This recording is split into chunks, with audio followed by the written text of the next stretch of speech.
Welcome to another CEO Wisdom podcast. We have David Meerman Scott with us. He's the author of 12 books, including New Rules of Marketing and PR, and he's a Wall Street Journal bestseller at Finocracy. He's also a marketing and business growth speaker and advisor to emerging companies.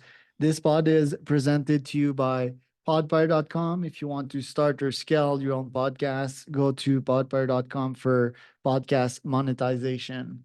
David, welcome to the pod. Tell me a bit more about yourself and what you're up to nowadays.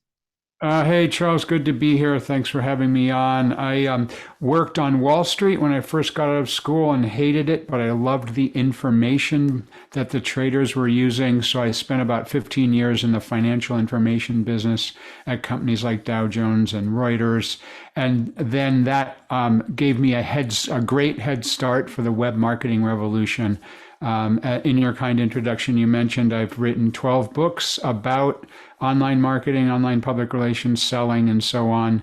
I'm best known for a book called The New Rules of Marketing and PR. It's now in the 8th edition. It's in 29 languages from Albanian to Vietnamese.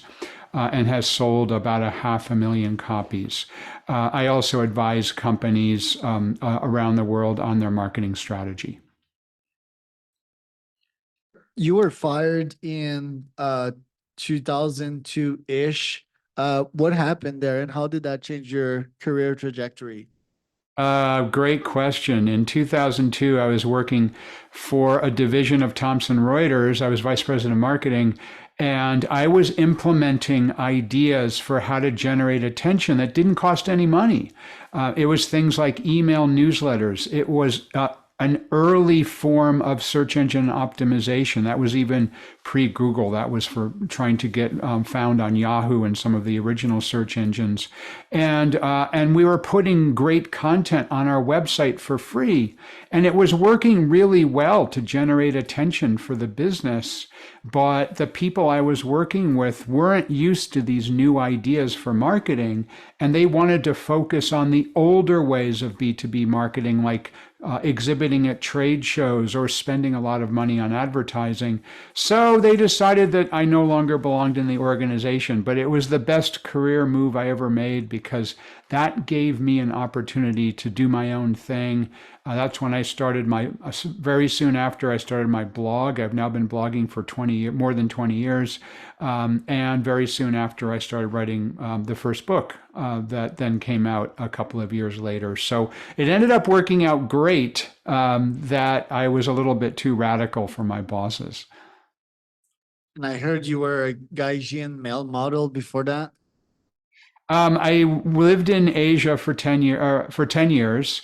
I worked in Tokyo for about 6 and Hong Kong for about 2 years.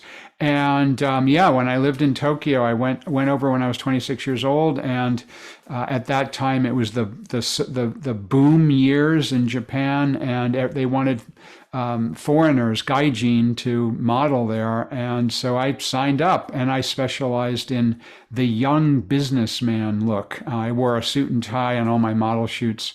And it was hysterical. I did TV commercials, I did magazine and newspaper ads, and I loved it. It was super fun. It was really just a side gig because I had a full-time job working at a Wall Street economic consulting company, but I did that on the side, and it was a big adventure. I'll say that.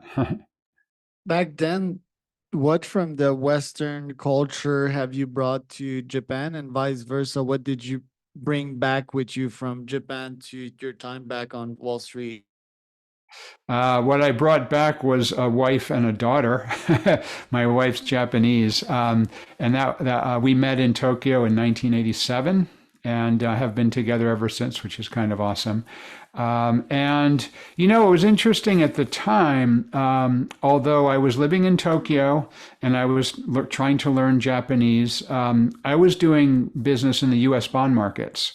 And so I fortunately didn't need to know any Japanese, in the business world because the business language of the US bond markets is English. So I was fine there, which was fortunate. And then I very quickly took on an Asia-wide role and spent time in Hong Kong and Singapore, Australia, New Zealand, Indonesia, Thailand, and a bunch of other places. So I was traveling quite a lot. But what I really found was that that it's important as a marketer to understand that everybody on one hand is similar, but everybody on the other hand is different. And you really have to focus on what I call buyer personas, but understanding the people that you're trying to reach, understanding the differences. It might be a cultural difference. It might be a language difference. It might be a difference based on what industry somebody works in. It might be a difference based on something else.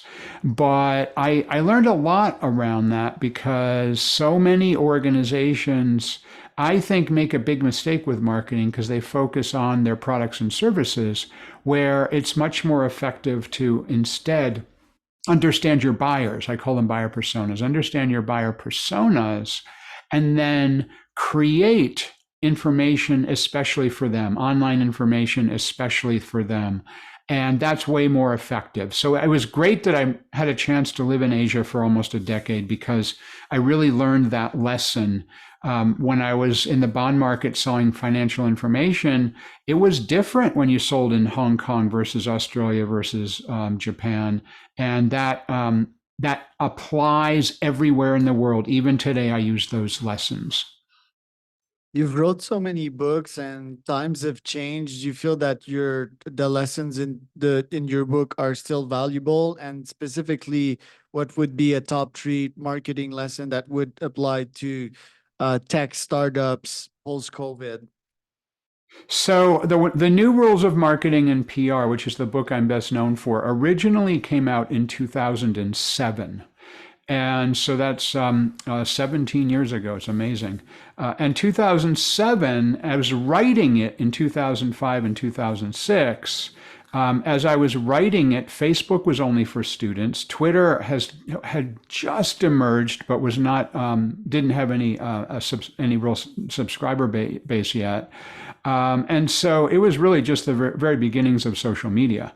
And then I'm now in the 8th edition has been published, and I'm just finished the manuscript for the 9th edition of the New Rules of Marketing and PR. And each roughly 2 years, I update it because there's always new tools and new ways to reach people. However, the fundamentals haven't changed. So it's the new rules of marketing and PR. The old rules that I identified, and we all know this, the old rules are that you either have to buy attention by spending money on advertising, or you have to try to convince the media to talk about you. That's another old rule. Or you have to have an army of salespeople trying to reach people, if it's a B2B company, by doing cold calls or using LinkedIn or whatever it is. The new rules of marketing are, if you create great content on the web, you can reach people, whether that's social media feeds or a great website or obviously podcasting, which you're an expert in. Great way to reach people. So what's changed over those editions? The fundamentals have remained the same. What's changed are the tools that we can use to reach people. So I remember the first edition came out back in 2007. And as soon as it came out, it was essentially, there was an error and it wasn't an error, it's just because when I was writing it didn't exist. Twitter burst onto the scene. And so I had to do a new edition, which came out in 2008 because of Twitter and new social medias services popping up, Instagram and so on. Google Plus came out, so I wrote about that. Then I had to delete Google Plus because it no longer exists. And the new edition that I worked on, which is now at my publisher, which will come out in a couple of months, the 9th edition, as you can guess, tons of new information on generative AI, things like ChatGPT and others, and the idea of how we can be using large language models, what they are, how they work, and how we can use them for marketing purposes. And that's an entire chapter in the new edition because that's a really important thing to understand. Again, the fundamentals haven't changed. It's the new tools that are constantly evolving. What's your obsession nowadays? If you're watching this, you can see some of my obsessions. Over my shoulder, I have a Grateful Dead logo. I've been to 106 Grateful Dead concerts. The first one when I was 17 years old. I'm a huge fan of the band, obviously. I wrote a book called Marketing Lessons from the Grateful Dead with Brian Halligan. He's the co-founder and chairman of HubSpot. And I'm on the HubSpot advisory board. I joined HubSpot's advisory board back in 2007 and have been on the advisory board ever since. Brian Halligan and I and Bill Walton, the NBA Basketball Hall of Famer, wrote Marketing Lessons from the Grateful Dead. So it's a huge obsession. Most recently, just last weekend, I went to a Phil Lesh concert. Phil Lesh is the bassist for the Grateful Dead. So I'm still going to see the Grateful Dead, even though the first time I saw them was back when I was 17 years old. Huge obsession of mine. I've also become very obsessed around the negative aspects of AI, especially the AI algorithms that are driving Facebook and YouTube. And I believe that the Facebook AI algorithm, to a certain degree, Instagram, to a certain degree, YouTube, but especially Facebook, is incredibly dangerous. I actually believe the Facebook algorithm is one of the most destructive technologies ever invented. And the reason is because the algorithm is designed to earn Facebook money. And what it does is it optimizes to get users to stay on Facebook longer. What Facebook understands, Meta, of course, the parent company, understands, is that the angrier you are, the more likely you are to stay on the site, the more likely then you are to be able to sell more ads to, because you're spending more time there, so they make more money. But that means that there's polarizing content. There's content that comes out that puts people into groups and then against other people. It's a really dangerous algorithm. And I don't know how we can fix that problem, because Facebook doesn't seem to want to fix it itself. As we're recording this, there's talk in the US Congress about potentially banning TikTok. But I actually think Facebook is worse. And I guess the reason they don't want to ban Facebook is because it's a US company. But I think they ought to be looking at the Facebook algorithm before they look at the TikTok algorithm. But just my personal obsession. You asked me about my obsession about how dangerous that algorithm is, and I worry because the US elections are coming up in November, and I worry because I believe that Facebook algorithm. And especially Facebook, but some of the other social networks algorithms are going to be destructive forces in the upcoming election. Yeah, it's like if it's a tangled web of total mess that Zuck doesn't want to untangle, the algorithms, afraid to break something, and most importantly, break revenue, disappoint investors, and have the company fall apart. So somewhat understandable, but yeah, I agree with you. Now I'm seeing you're doing business mastery events with Tony Robbins. You're also into fitness a lot. So what does a day-to-day in your life look like?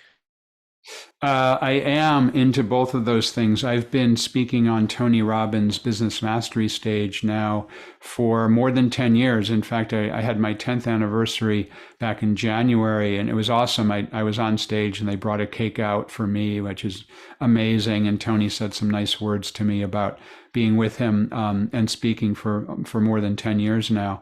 And it's an amazing community that Tony has put together, millions and millions of people. And I speak at the business events, and I talk about marketing, and I call my topic new marketing mastery. And I'm way into fitness, as you suggested. I exercise every day. Today was a swimming day, so I swam 2 miles. I can do 2 miles in just under an hour.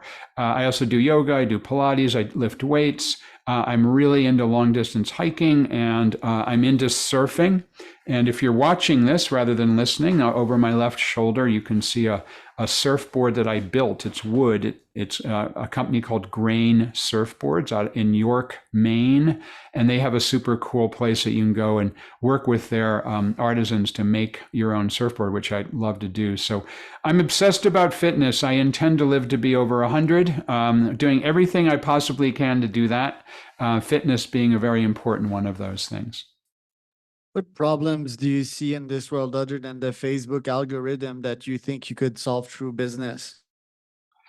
I really think that that the algorithm from Facebook is what's driving the polarization that we see all over the world, but particularly in the United States, where you've got I call them the red team versus the blue team. And I think that is a really, really big problem. You know, for most of my lifetime, people would come together. It didn't matter who you supported politically. It didn't matter what your beliefs were, whether you were religious or not religious, whatever. People came together and worked together for the most part.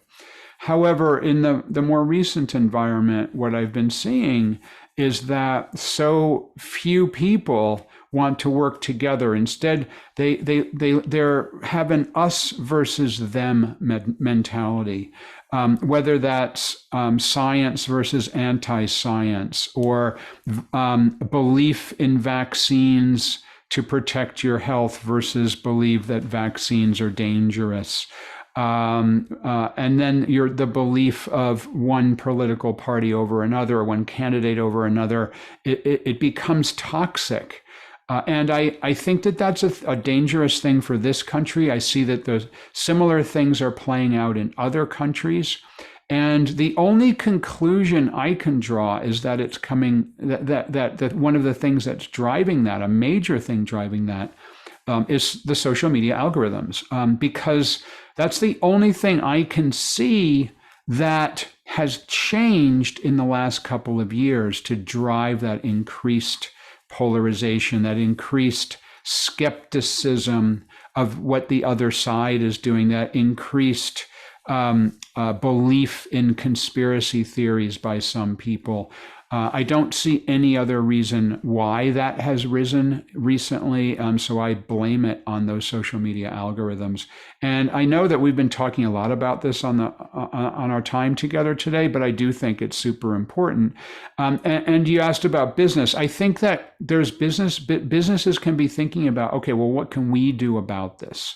Well, we can understand what's going on, I think, and it seems doubtful that Meta, the parent company of Facebook, is ever going to do anything about it. I don't see them wanting to do anything about it, at least from where I sit. They talk a good game, but I don't see them actually doing it because, as you rightly said, they're likely to lose revenue if they change the algorithm so it doesn't reward polarization and hate and conspiracy theories. They don't want to lose revenue. They're a publicly traded company, and their investors will revolt, as you said. So I don't know what the way out is, other than maybe Congress acting, but they seem more interested in banning TikTok than worrying about what's worse, which is Facebook. Right. Tough one to solve. I mean, Elon's trying to solve it with X. There's Jack Dorsey that branched out of Twitter some time ago with Blue Sky. So these guys are trying to make the algorithm better. It's also one of my crusade nowadays. I call it disinformation, but it's really hard to teach a new, well, not a new, but an age human being new ways.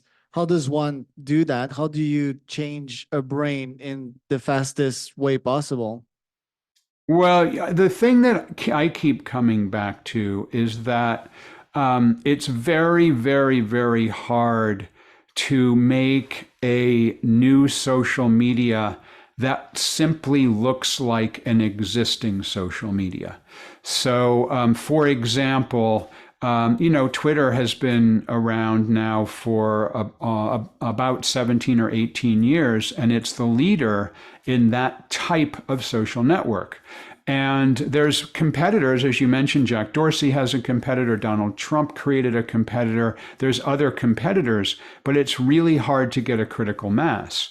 Instagram came along, and that was a new social network because it initially focused on photographs, although now they do video. And TikTok came along, and that was a new social network, and live video really did a great job with the way that they show video. It's just different than the other social networks showed video.